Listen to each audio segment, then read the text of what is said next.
welcome back to Getting to the Top, where I interview transformational leaders about their leadership journey. And today I have the absolute pleasure, delight, honor. I've been a fangirl of hers for years. And on top of that, what's really hilarious, we spoke on a panel together some years ago, and I got to meet her and I said, I have to interview her. And then quite a few people reached out and said, when are you interviewing Solange Govia? And I was like, okay, I'm gonna get myself, I'm gonna get up the courage to ask her. And then we had to chase her for a few months, but it's okay. It was well worth it. She's unquestionably dedicated to her life's work of creative design. She has established a holistic reputation that spans over several years of quality products, wholesome cultural experiences, and outstanding service shaped by the Tribe family. She is at her core an artist, and her design aesthetic caters to the confident diva, which I would consider myself one of. Her client appreciates the undivided care that's paired with costume design with the masquerader in mind. She has an incredibly trained eye. I mean, the designs that I've seen that she's done, absolutely inspiring. And she looks at current trends with a tailored focus, individual relationships, historic elements, weaving in. There's a piece that you did with a leaf, and it's like one of my favorite leaves. And I was like, oh my gosh, she's blowing my mind on this one. And it has just been inspiring. But one of the things that really, really made this a mandatory conversation and interview is that she is one of very few women who are designing costumes that are for women.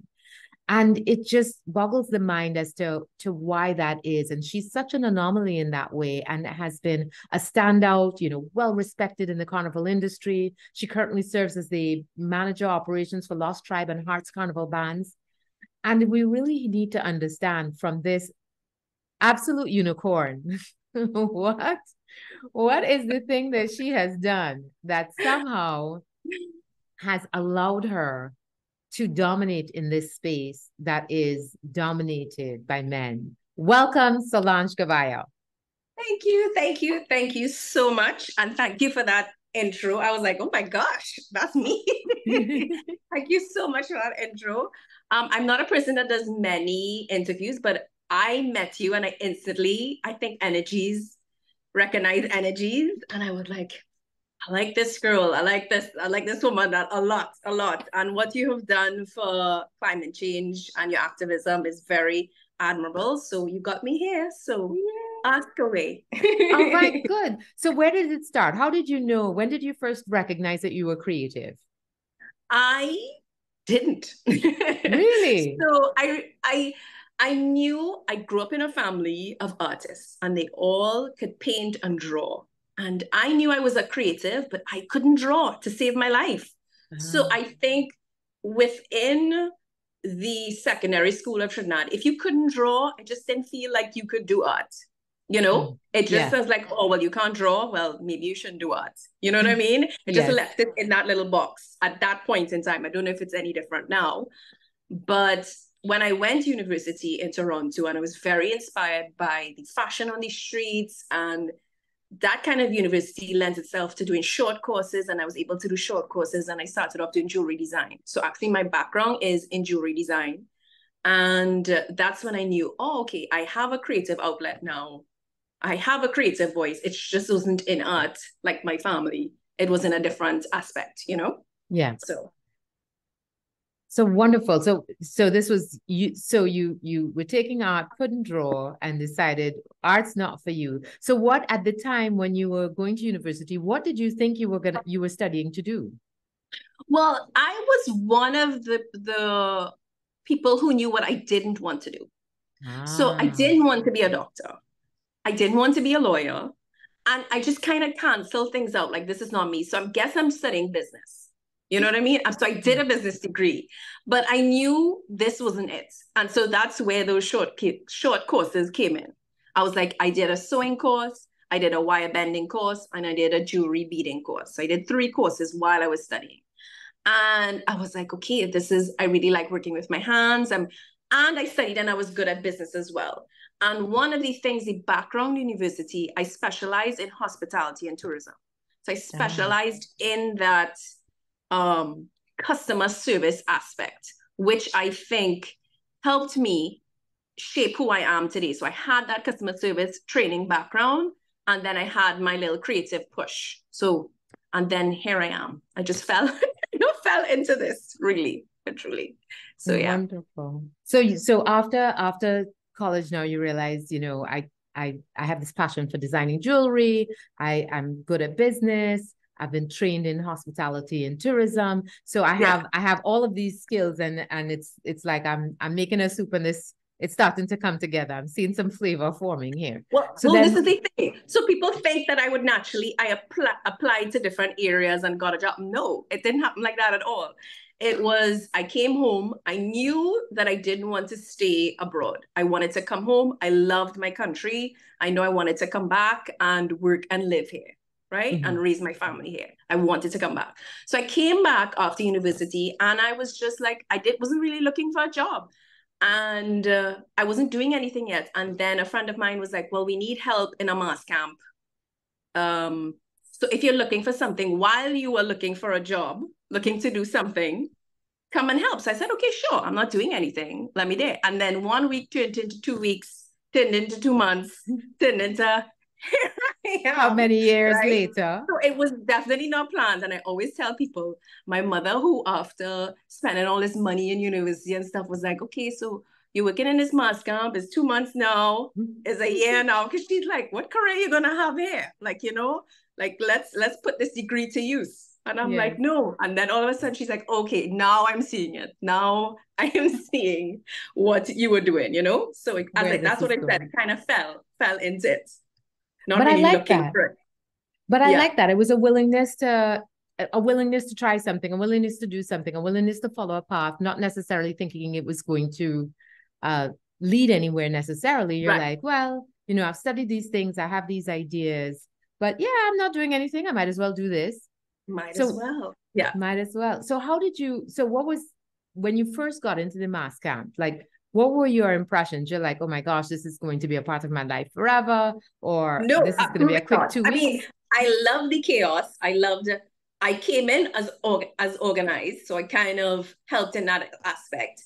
And then I started off, actually, there were other designers, and I started to make earrings to match their costume. And so that's how I started off. I was doing jewelry, earrings and stuff, and selling jewelry to match their costume and accessories to match your costume and pump up your costume. Till 1 year, I was like, you know what, maybe I should try doing a costume, And that's how that evolved, because there was room to evolve in the organization, So how were you, so you're designing earrings to go with costumes, and it's interesting enough. Business is good?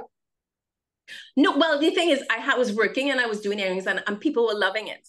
People were loving it. And I was like, okay, so I was encouraged to do more. And that's why I was encouraged to progress, because people were liking the accessories. So I was like, oh, okay, well, maybe I can transfer this now to body wear, transfer it to something different and evolve, And so that's kind of how that naturally progressed.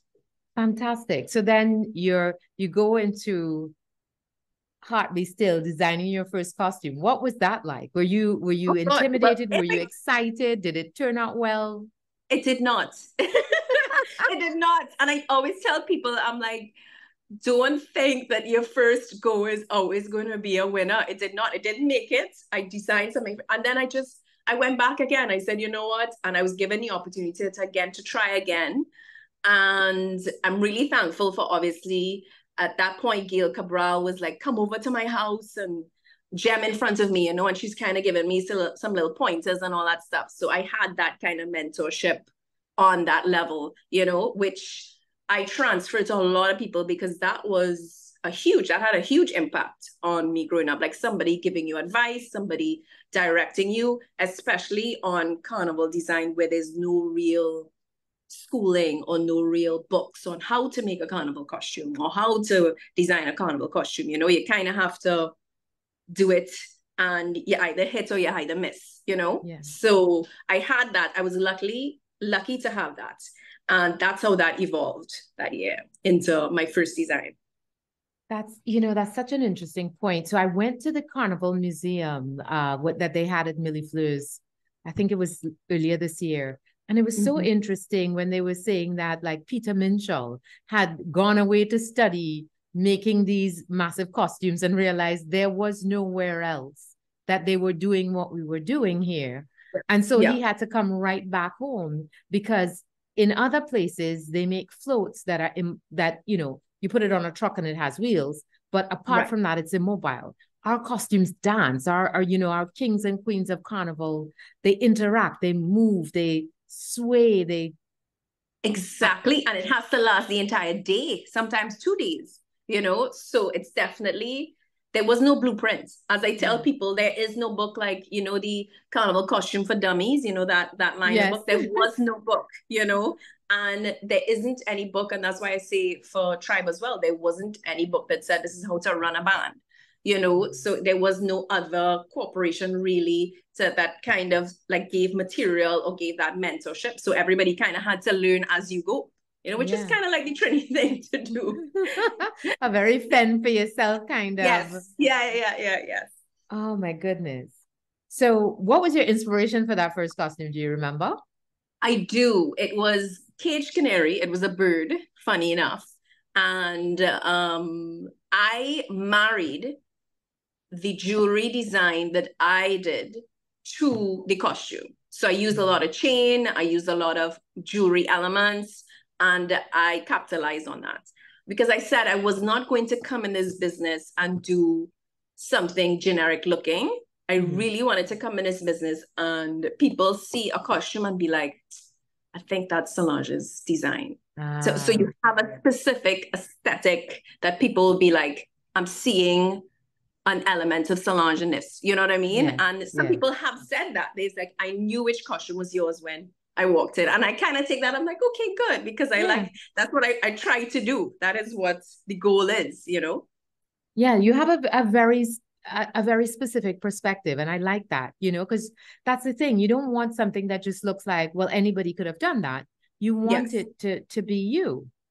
Yes. So you have this wonderful mentorship from Gail Cabral, once again, one of the few women who are involved in the carnival industry. And I'm just curious, like, why do we have so few women designing costumes for women? And even, it grieves me. So few women designing clothes for women, so few female designers of shoes. And why have we lost the right to clothe ourselves to, what is that about? Oh gosh. I mean, how deep you want to go? I want to go as deep as you're willing to I go because mean, it it has keeps me up been at night. right. So let's look at the industry before us. So there was Peter Minshall, there was Wayne Barkley, there was Edmund Hart. It was men, right? Really a male dominated, and it looked like a male dominated industry. You know what I mean? So it's, I mean, how frank do you want me to be? As frank as you can be without getting in Racquel, trouble. we are in, no, I will just plain dog bad manners. Sometimes I would say it is harder for women. Number one, I'm not blaming the males because I will tell you, yes, I received mentorship from Gail, but without the push from our band leader, Dean Akin, I would have never been where I am. So Okay. like I got a seat at the table because of him. I got the opportunities that I have is because of him. You know Right. what I mean? Right. So this is a person that saw me and recognized that there was something in me. There was a voice, and he pushed me to do it. He said, okay, if you could do this, do it. Right. But what I think is and I don't know if it's current, but in the past, there was a lack of women supporting other women. Okay. I think we sometimes view each other as competition and not as camaraderie, right? So you found that it may have been more a competitive nature, or seeing a woman as a competitor as opposed to she's my comrade. This is not my network. This is not my family. This is not. And I feel like that is how we've been taught.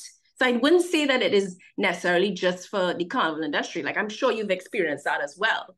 like just it could be I've just gotten that in high school. I've gotten that, you know what I mean? It's something that stems from, I don't know what it stems from, Well, but I completely disagree, huh? And I will tell really, you, yes, really, completely. And so my position is, and I say this to my friends all of the time, I would not be where I am without the support of women.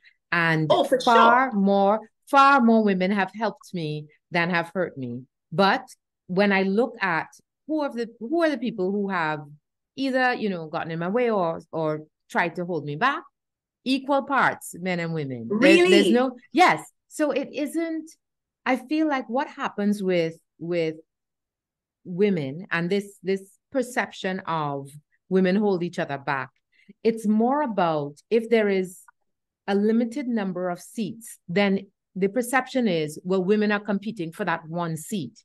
And Yes. so men Yes. sell us a lot on that idea that, oh, well, the women are Yes. fighting each other. I was like, no. What No, happens and it is, goes, you're right. You're right. It goes both yeah, sides. yeah, it's very much, well, listen, if there are 10 seats, then there are two for women. So y'all fight over those two. And so then you feel like, oh, I'm competing with her because they're not equal numbers of seats for women and for men. And I've had female interactions that weren't good, but I've had just as many male interactions that weren't good. But the problem is because there's so far fewer women in positions of leadership, if it's a woman, you perceive her being bad at her job or bad to you because she's a woman. If it's a man, Yes. he's just a jerk. Always, always, always. But let me be clear. I as well would not be where I am if it was not for women.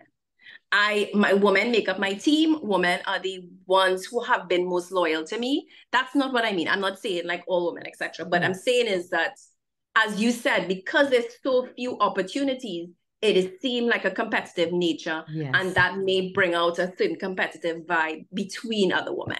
So you might not feel open to that creative space. Sure. You might feel like restricted. And I get it. And I get it. And I think, in the same way that men are competitive, women are competitive. And I'm not saying that there are no bad women, but I'm just saying that there are also, equal numbers of bad men. And we in society, we hold women to such a higher standard. I just left a meeting. I won't say which one. I just left a meeting where there was a dress code and it was like, no mini skirts, no this, no that, no that, no that, no that, no that. All women's clothing, nothing for men. So the dress code was essentially to tell women how to behave. How should we dress? How should we present ourselves? But, men could show up how they show up. And it's so ingrained in how we operate, right? It is, yes. Yeah. No, you're right. You're completely right. And sometimes I think it gets, sometimes for me it gets heavy. Sometimes it gets a lot. Yeah. Because there's so few female leaders, it feels like I have to be perfect all the time. Yes. And being vulnerable is an issue. So you're hard on myself. I always tell people my biggest bully is myself. Yeah. There's nobody else that's harder on me than myself. You know what I mean? If I'm not doing good as a mom, I'm not doing good as a wife, I'm not doing good as a friend, I'm not doing good as a co-worker or what. I am my worst enemy. So, and it's tough. And it's tough because you somehow have to be perfect at everything. I can't remember. I was talking to somebody the other day and she was saying, she's like, stop telling women you can have it all. They can't have it all. And one of my favorite interviews was Sharon Christopher, where she said women can have it all, just not all at the same time. Yes. And the reality is you're going to drop a ball. Oh, I remember who it was. You are going to drop a ball. But again, the standard is so high and so unforgiving. Unforgiving. Yes. Unforgiving is the key word. I was watching a speech on Shonda Rhimes, and she was saying, if you can't have it all, but she said, you really can't. You have to sometimes make a choice where, am I going to put in that extra effort at work today? Or am I going to go home and read a bedtime story? You know what I mean? But it is about making the right choices, I guess, for you. for your happiness and for your sake. No, Gosh. I saw her giving this speech, and I mean, I was nearly brought to tears. She says, what you don't see is when I am accepting an award, I'm missing a game. When I am home reading a story, I am missing, you know, a critical meeting, you know. So she's like, you see me as this success story, but to me, I'm failing all of the time, but I have to accept the areas where I have to make sacrifices because I want this whole life. She's like, if, you know, if my life was only the bedtime stories, I wouldn't be happy. But if it was only the work, I wouldn't be happy either. Agreed. Yeah. So how do we encourage or get more women into this space, being able to participate, being willing to, able to design costumes? I think part of it is part of the barrier. And again, not saying anything against the men, but part of the barrier is that it's a network and it's, you know, these guys, you engage with them. Oh, well, I design costumes. Okay, come do a thing. And then there are just more doors and opportunities open because of how they engage. And if they're the ones who are holding the power, and to add, I feel like at times we are our own worst enemies because we are always more inclusive. So we're like, oh, you know, if we're having a meeting and there are no men, they're like, oh, there are no men in this meeting. I was like, if there were if we were all men, we wouldn't be worrying about there are no women here. Let's continue. No. So, you know, we're like, let's bring in the men. Agreed. Yeah. Agreed. And the thing is, I get that question a lot from people who they always want to like to mentor, work with me.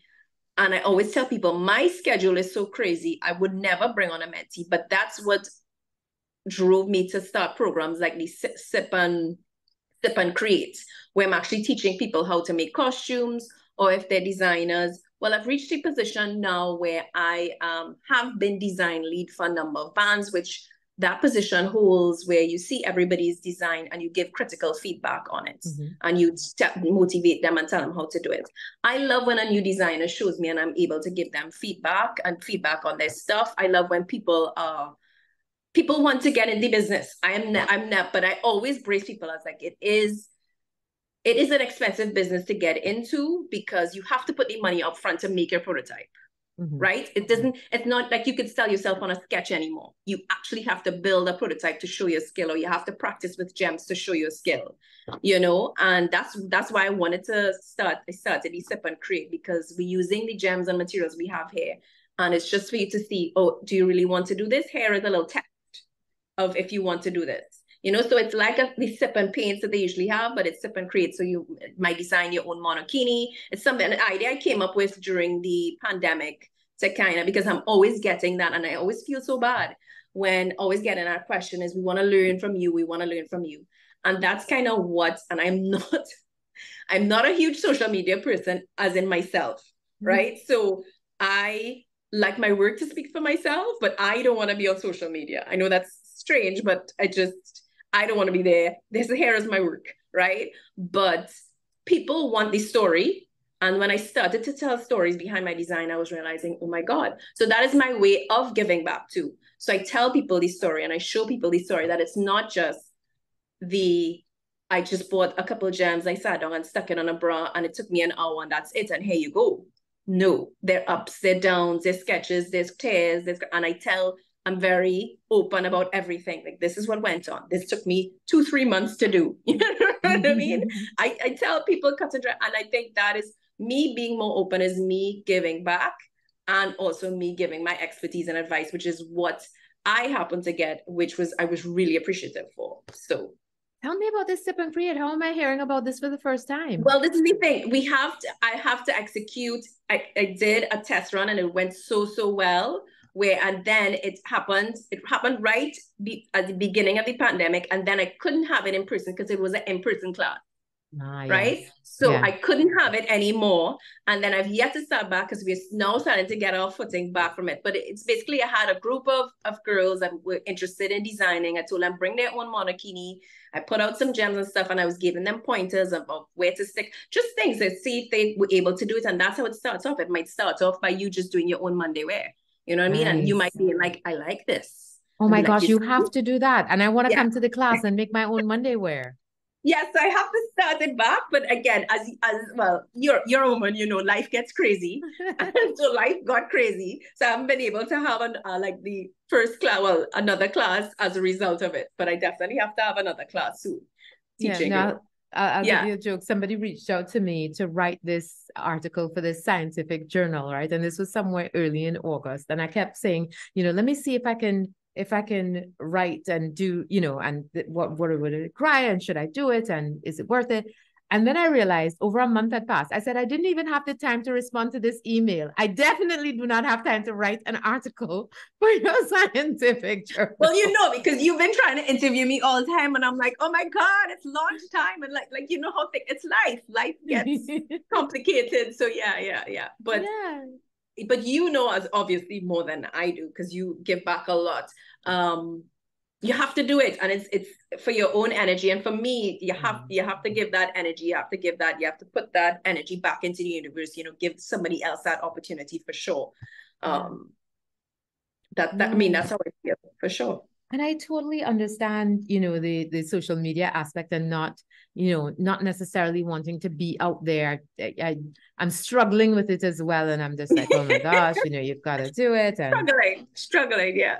Yeah. And then, and what I love about the sip and create concept, right, is that, it's not just that developing your own prototype is expensive because you have to buy your own stuff. Because if it were that you just buy one set of stuff and then you create a prototype and it's perfect, but it's a trial and error. It's figuring out. Because I mean, what you draw and what works in theory and what you think it will look like, and then what ends up happening when you actually stick and sew those gems to the thing. And then let's say in some absolute fairy godmother land, what you imagine is absolutely perfect, but then the cost of replicating that may not even be practical. So there's so many things that you have to think. That. And you always have to think of different factors. Can we mass produce this? How is this going to look on different body types? You always have to consider all these elements while you are designing, and that's constantly what you're thinking of always when you design. And the reason why too that I started to tell stories on the design process was you always see this feedback after a band launch. It's like, oh gosh, there's no creativity. They just took some red gems and stuck it on a red bra and they called it a costume. And nothing used to infuriate me. Nothing would infuriate me more, because people did not realize that there is, I don't know if there is still a stigma after the storytelling, but there was a stigma of, was this really art? Was this really creativity? You know what I mean? Because it was bikini and beads. Does this take any talent to do? Right. And I had to, and it was like, it's a bra, you know what I mean? And I had to show people, oh, you think it's a bra? I'm going to make a monstera leaf out of a bra and show you actual art and what I think of as art and costuming. And it's still going to be bikini and beads. But there's still going to be a type that would be like, well, that's not mass, That's not mass. Yeah. But we are pushing it. We're pushing the envelope. And that's where the storytelling comes in. That's where I can tell the story. I'm telling you a story. No story I've ever had was I picked some gems off from the shop and I just stuck it on a bra and I was done. It's never been the story. And so people were trivializing people's work. And it used to infuriate me. After the launch, it'd be like, oh gosh, these costumes are bad, oh gosh. And I was like, y'all don't know the work that these people and designers do to get to this level, Because you have to make bikini and beads look different every year, as you say, bikini and beads. So I hope that I am teaching people that there is some creativity in our mass, in the mass that I'm doing. So yeah.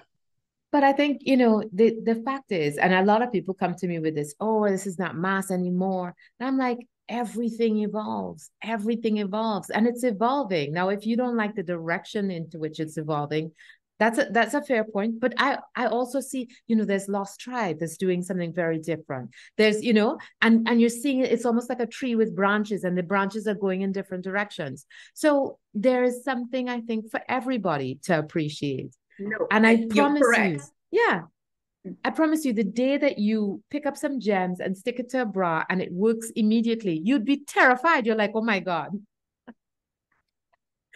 And that too. And I think, no, but on that point, and that is the beauty of me being a part of this group of company called Tribe, where we've extended to Lost Tribe. And I'm able to now, I'm a designer for Lost Tribe and able to extend that kind of sort of mass element and marry the both, like my both point of view. Mm-hmm. And seeing it be successful as well, it's fabulous. It's fabulous.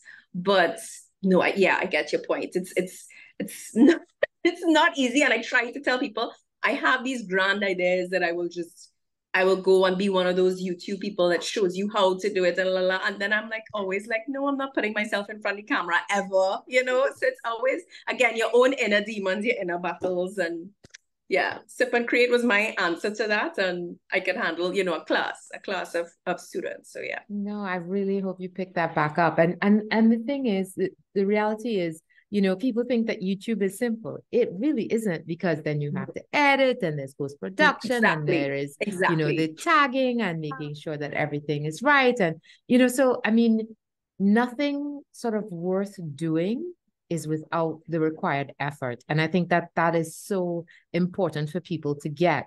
And I read this book, this fabulous book that I thought just changed the way that I thought about things completely. It's called The Comfort Crisis.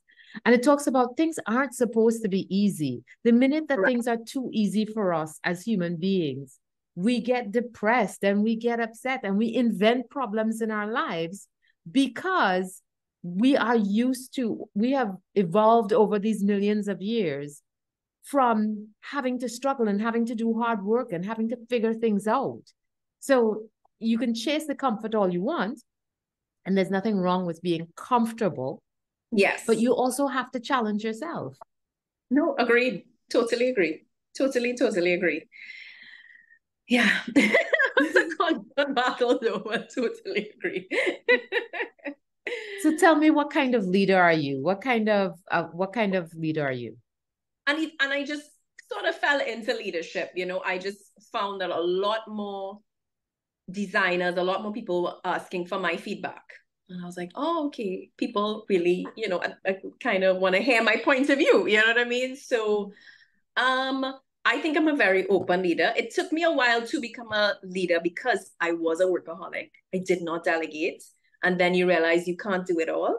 So you have to start delegating. And when you're a perfectionist, it might be a problem. But then you grow this amazing team. And I always have this amazing team around me. Tribe has an amazing team dominated by women who are excellent at their jobs, very passionate. And I'm surrounded by them on a daily basis. So it is, and it's not that I'm not like a leader, as I think I'm seen as a leader more not inside my work, but more on the outside, you know, to other women, because I don't feel like that's how we run things here. That's how, yes, I have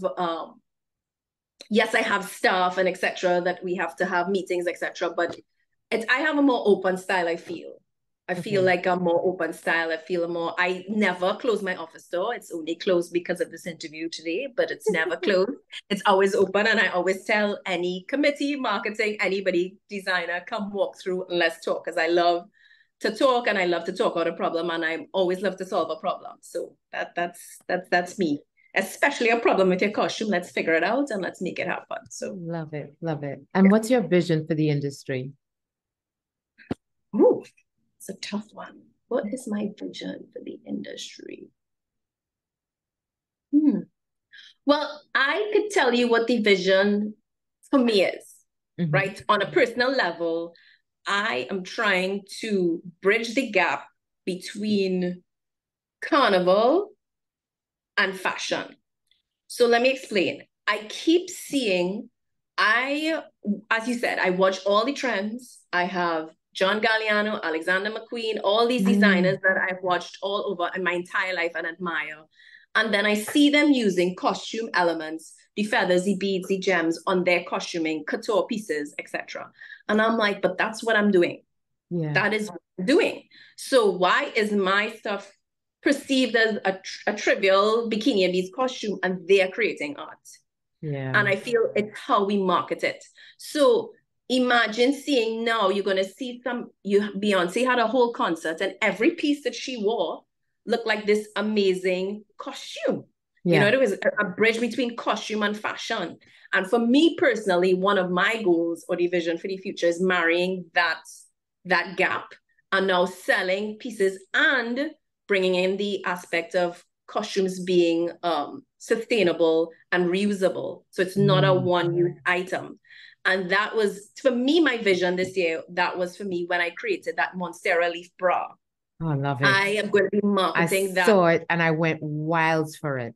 I'm Wild. going to be marketing that as a top to wear with your pants, as something that Carnival is fashion. So this is now something that can be worn and reused, because I remember one year I did Sambala and I did my beaded necklace. I did the beaded earrings. Like I did the earrings myself, and I even did shades, and I still see people rewear that. And I'm like, okay, so we can be sustainable and we can be fashion. So let's push it. Let's see how I can push this after. It's not one carnival and done. I'm going to now start push these pieces into the fashion world. And that for me is my goal right now. Like that's my vision for myself right now, what I'm doing, what I'm trying to do. Oh, I love it. I love it. I played in Peter Elias's section, Maasai, years ago, and it was one of my favorite costumes. It was a beautiful costume. The beaded, isn't it? It was beautiful. Oh my word. I still have the cloth that came with it. I finally had to stop wearing the bangles because they started to get threadbare. But I wore that jewelry for ages. Yes. And we need to, because we might be contributed to the climate crisis, we now need to make pieces that can live on and that can sustain itself, obviously, for sure. Fantastic. And celebrate our culture and be talking pieces for, you meet somebody and they're like, oh my God, what a fabulous Monstera leaf bra. And you're like, yes. And I wore it to Beyonce's concert. Exactly that. So that was where my head was at, creating this year's designs. And then you're going to now see me take some of those pieces and introduce it into everyday fashion, so. Fabulous. Yeah. And what's the best advice you've ever been given? I've been given a lot of good advice by a lot of people. I think a lot of designers, when I was now upcoming in the business, I think a lot of designers, I remember Sandra Hoddart, I remember Richard Dukdean. Anytime I get in that creative space, I always have like a wall, a blocking point. And I remember them telling me, you started off with jewelry, always stick to your passion, always stick to what brought you here. Like always go back to what was your unique point of view, go back to that. Anytime you see yourself hitting a wall, and I remember a couple of designers, including them, a couple of designers have told me that, and it's always stayed with me. I'm like, okay, go back to the beginning. Go back to why you're here. You know what I mean? And I think that's the best advice I have received in the design aspect of things, for sure. That's fantastic. And what do you say to young people looking to get into the industry? Well, I don't sugarcoat it. I said it's not easy. And because I deal with a lot of people as well, where, your design might make it. You might think that you've designed this great costume, but then when you put it out on the market, not everybody might like it. It's subjective. Design is subjective, so it is, and it's personal. It's your personal point of view. Yeah. And with social media, it's different now. So people can say, oh my God, I hate this. Yeah. Oh my God, I love it. You know what I mean? And so you have to, if you really, really want to do this, you have to know that you're putting art out and it's going to be subjective. There are going to be people who don't like it, and there are going to be people who love it. You know what I mean? And I think that has to be your main focus about building a clientele. I am somebody who is believes in loyalty and believes in treating there's some customers who played with me since year one. Wow. And they still play with me. You know what I mean? Because I just believe in extending, like whatever they want, they extend that service to them. Because as you said, I would be nowhere in my career without women. I'm being very frank about women supporting women. I would be nowhere in that aspect of women supporting my design, for sure. Like it has been It has been one of my loyalty is one of my pillars. So that's where I am at with that. So I think that's why I've been successful as well, and always pushing the boundaries of design as well, like marrying that kind of fashion element. So yeah. Okay. All Going right. off course there, but yeah. No, I love it. And just so you know, I also like breadfruit in design. So if you want to incorporate breadfruit, love it.